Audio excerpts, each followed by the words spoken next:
Hi guys, welcome back to Rebuilding Fulham. Now then, we are on August 15th. It is the first day of the league season, and as you can see, the fixture computer has basically said, do you remember those fixtures you had at the end of last season?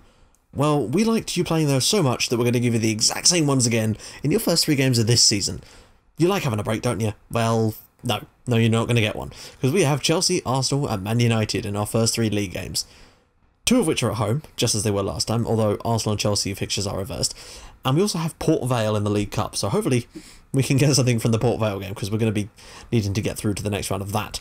Now, this episode is mainly going to be me talking about transfers, because that's what we've been doing a lot of lately. Over the last few weeks, we've been making quite a few transfers. Now then, we also had some friendlies, but we'll talk about those too. But there's not really a lot to say about the friendlies, because I just let my assistant manager take over the friendlies and we win basically all of them apart from the San Etienne one, which we lost. But we will still take you through those in a sec. We're going to head straight over to the transfer history page though, because that is an important part of this. Right then, as you can see, we have spent £14.6 million. We still have a little bit left, and you might wonder, well, how has that happened? Because you had 12 million. Right, well, we sort of moved some money around. Couple of players left. Obviously we had the wage budget freed up through the exits of Rodallega and Ruiz, so that certainly helped us. We also were able to adjust season expectations and whatnot, and squad bonuses to just give us a little bit more money, just to eke out as much from the board as physically possible. Now, I'm just going to talk about a few players that have gone out. We've obviously got an absolutely huge amount of loans going out. Ross McCormack and Veyton Berisha have actually gone out to Brighton, and a few other players have also left on loan. Quite a few, in fact. In fact, just a giant amount of players. Right, sorry about that, guys. We are back. I had some technical difficulties there, but we're back in the rest of this episode. Right, now if I can remember where we were looking at the transfers that we had going out of the club. Now, there's quite a few, not for a huge amount of money. We've not exactly raked in much, only like 800 grand. But we managed to get rid of Adam Taggart. He wasn't playing for us, so we've managed to get rid of him to Bochum for 400 grand, so I was pretty pleased with that. Edgar Badia wasn't playing, and his contract was up at the end of the year, and we got an offer from Liverpool for 95 grand, and I thought, okay, you can have him, because we've got Ronau now, and we've got Stekelenburg. We've got a decent 2, and Ronau will eventually take over from him. So we don't need another young goalkeeper anytime soon, so this lad can get... Yeah, he can go. I was a bit of a waste of a signing, really, but I'm pretty sure we got him on a free anyway, so it wasn't a big deal.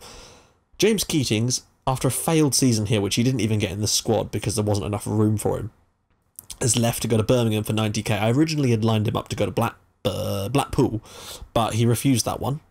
We've also got rid of Matt Smith. He spent most of the last 2 years out on loan. Did alright for teams last year, but I just don't think he was barely cut out for Championship level, let alone Premier League level. He was never going to get a game for us. And Chris David, the Dutchman, has also left to go to Ipswich for 100k. I think that is all of the outs. Now then, let's take a look at some of the ins, because some of these I am so pleased with, you have no idea. Now, obviously, you'll have seen this guy before, Thomas Spyridonidis. He's one we'd already lined up. We lined him up ages ago. He's one for the future. He has a lot of potential ability. In fact, his potential ability was clearly underrated, because when I scouted him initially, it was sort of, I think he was a 3.5 star. Then it kind of slipped down to 3 when we started getting better players in. Now, he's rated 4.5 stars now that he's joined the club. And I can only assume that's because we underrated him. What do we say? A star central defender. Very, very nice. He could be an insanely good player for us. I'm genuinely very, very pleased with that. We got him for £3,000. That's just bargain of the century? Who knows? Depends how much we sell him on for. He is only 17, I think. 16 or 17. Oh, he's 18 years old, but still, he could be great. He's already got 5 under 21 caps for the Aussies. Right, but we conducted most of our business, in fact, in June. And, well, we tried to anyway. But this, if anything, is the signing I am most pleased with. This is Franco Zuccolini. Now, he's 24 years old. It says here that he's 3.5 stars, and his potential is 3.5 stars. He is a ball-winning midfielder. We managed to sign him, I think, from Bologna in the end. But now, look at this. Look at this. Ball-winning midfielder. Aggression, 18. Bravery, 19. Determination, 18. Teamwork, 16. Work rate, 19. Stamina, 18. Marking, 18. The only thing that is not excellent, passing is still great, but could do a bit a tiny bit better, is his strength. If he can boost his strength, this guy is pretty much perfect for this ball-winning midfield role. He's amazing. And we managed to sign him for £3 million, I think. Yeah, £3 million we got him for from Bologna. I was ecstatic, because I looked around and there was another guy I went after called Benassi, I think, who is at Inter, or he's on loan at someone else from Inter. His stats weren't as good as this, but he had like 4.5 star potential, and was already sort of 4-star player now. But his stats in this position weren't as good as that. He was kind of more of an all-round player. They wanted 22 million quid for him, and he's 22, I think, 22 or 23. This guy's still only 24, and look at these stats. I mean, that is unreal. I'm massively happy with him. Yeah, okay, it might be only 3.5 stars, but I couldn't give a crap on his star rating when you look at the stats he's got for those positions. He's a great player, and he's going to play that role so well. And he'll be the perfect replacement for Scott Parker when he leaves at the end of this season. And when Scott Parker does eventually leave, that is another 50 grand off of our wage bill. So bear that in mind as well. Next signing we made was this guy, Christian Tresch. I'm pretty sure it is pronounced Tresch. Or Trach. Now, we got him on a free because he'd left Wolfsburg and refused to sign a new contract. I made a little bit of an error on him, I guess. I was looking for a replacement, not a replacement for Yulsgaard, but someone that we could bring in when we needed to. And for some reason, this guy kept showing up on left-sided defenders searches. Now, he is either-footed, but he's a defender. He's a right-sided defender. Look at his left-sided skill. It's not good. I'm going to train him to be a left-sided player, because I don't think he's going to dislodge Kieran Trippier at any time soon. He is 28, and yeah, I don't know, it might be a slight mistake on his... I think it might be a slight error on my part, especially when you look at his flair, and that's pretty damn poor. So maybe he is the big mistake I've made. And 55 grand a week mistake is quite a lot, especially on a 3-year deal. But what can you do? Apart from sell him on for decent money maybe at the end of this season, if things aren't going so well, maybe we can move him on. Who knows, if things aren't going so well.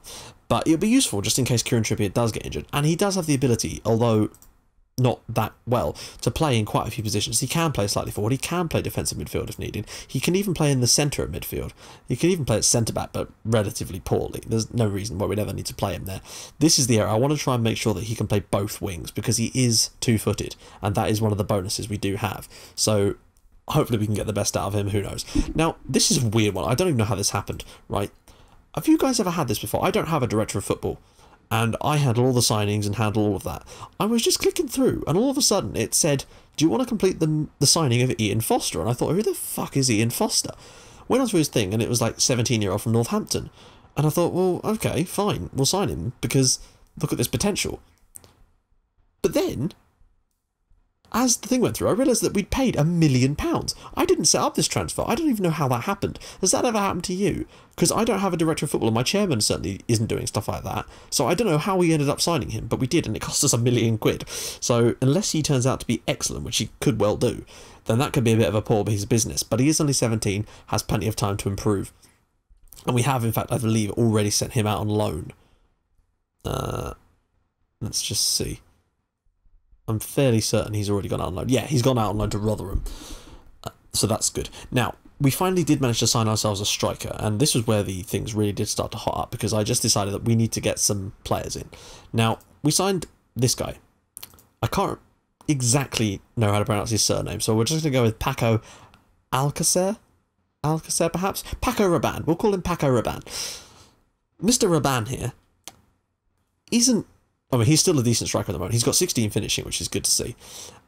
And he is a relatively decent deep-lying forward, which is the role we like to play him in. Strength leaves a little bit to be desired, but I still think he could be decent. And he's only 21 years old. We managed to get him on, well, a 3-year deal.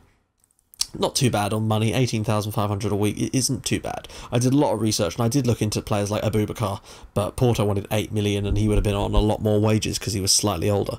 Whereas this guy isn't. But he is a 4-star potential, and I'm hoping that he can fulfill some of that potential. He isn't going to start. He is going to be a sort of, not squad ready. He will play when Mitroglou is feeling a little bit jaded, and he'll be useful to be able to bring off the bench in games, because before I couldn't really substitute Mitroglou because we could only bring on Rodallega, and he's just not good enough, frankly. So it would be nice to be able to bring on someone with some decent quality to try and get us some extra goals, because after all, I wanted to really strengthen the bench, and I feel that is exactly what we've done with him. He is the most expensive signing we made, 5.5 million, but I did manage to get that down quite a bit from what Valencia were originally asking for, so I was pretty pleased with that. Now then, we were offered this guy, and usually I don't do the whole agent offers thing, but Sebastian Maier, I know a little bit about this guy in real life because I do watch St. Pauli from time to time. They're like my German team or whatever. But he's been playing pretty decent for them in the Zwei Bundesliga this year, although they haven't been doing too well. He wouldn't sign a new contract, and he has a decent amount of potential ability, and we managed to pick him up for 800k, so I wasn't too bothered. He wasn't on huge money.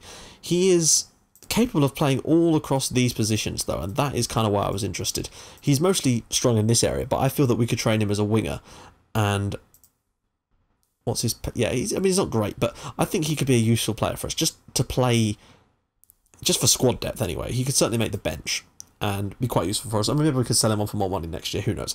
Now, this guy is a guy that I was looking at last year, but unfortunately we couldn't get the money together. This is Kostas Fortonis, and I am really pleased that we managed to pick him up because he is amazing.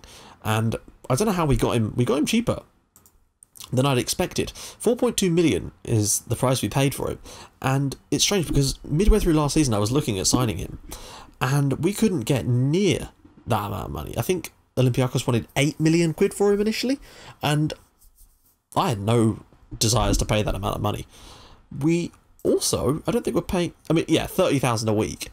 It's not too bad, though. And he's only 22. He's still got some room for improvement as well. He's a 4.5-star player. I genuinely think he's great. I like him a lot. He can play on the wing, which is where we're going to be playing him, out on this right-hand side, because he's not particularly... He's still a decent player on this, but he's more suited to, as you can see from being inside, he's more suited to ducking back inside on his right foot, because he is very, very right-footed. I can tell that already. But he can play in the centre as well if needs be, and not too bad either, to a sort of high level, so that if Draga and Odegaard and that were injured or whatever, he could potentially fill in that role, leaving Larson to play on the right, because he's a decent player as well. So I'm hoping that with these guys, it's just given us a bit more squad depth, and that's kind of what we were looking for. Now, I will just show you our tactic. The tactic is the same, but I'm just going to do a quick pick. We've got the Chelsea game coming up soon. This is basically the team that I'm looking at playing this year, because the quick pick actually does, although, okay, no, sorry, no. I wouldn't play Odegaard in the middle. I'll be using Draga in the centre there. Odegaard will be probably played out on the left, because he is starting to turn into quite a player, but he's not fully fit yet. Neither is Alcacer. But now when you look at it, we've got Mitroglou up front, just like last season. Fortounis on the right, decent. Draga in the middle, he's getting there. Larson on the left, decent. Mariga in the middle, decent. Zuccolini in the middle, decent. And you've seen the stats on this guy for that position. Trippier on the right, decent. Ambrose in the middle, decent. Dan Burn, decent. Julesgaard, decent. And Steckers at the back. We could probably do one area that maybe we could improve next season is a goalkeeper, because Stekelenburg, I don't know, I think we can maybe do with a slightly better one than that. But as you can see, our tactic as well isn't too badly depleted. It won't take us long, I wouldn't think, to get back to fully fluid, and that will help us a shitload during this season. On the bench, Ronau, Amorbieta, Tresh, Alcacer, Casasola, Kacaniklic and Odegaard. Now think about that bench compared to what we would have had last year. There is so much strength on this bench. We've got we've got at least one decent centre-back we can bring in. We've got a decent full-back that could in theory play on either side. We've got Kacaniklic who can play at left-back as well potentially, or in that left-wing role. Odegaard can play left-wing as well, or he can play in the centre. Larson can play on the right as well, so there's plenty of switches available. Alcacer can play up front. We've got a lot of potential, and we've still got Scott Parker that's not even in the team at the moment. There's a lot of potential, and Spyridonidis when he gets better, potentially, and Sebastian Maier. There's a lot of quality here, and I can't wait to start using it. I think we could really make a go at the Premier League this year. Not obviously the title or anything silly like that. I still think, though, maybe 7th in the league isn't so far away for us, and that'll be quite a challenge. So we will see if we can achieve that. Now, when you look at the fixtures, I was going to do to the end of September for the next month, but that is actually quite a large amount of games. Well, it was only 3 games there, but I've decided that the next episode, it will be just after this Man United game here, just before the transfer window shuts, or just after, or one of those. So you can see how we managed to fare in our opening few games of the season. I imagine it's going to be tough, and we could easily be going into that West Brom game, probably in the relegation zone with no points. because I don't think we're going to be able to do that well with our tactic not completely fluid at the moment. But we will see. We will have to come back and find out exactly how things went. If you like what you've seen, hit the like button. If you'd like to do even more than that, hit the subscribe button. And until next time, bye-bye.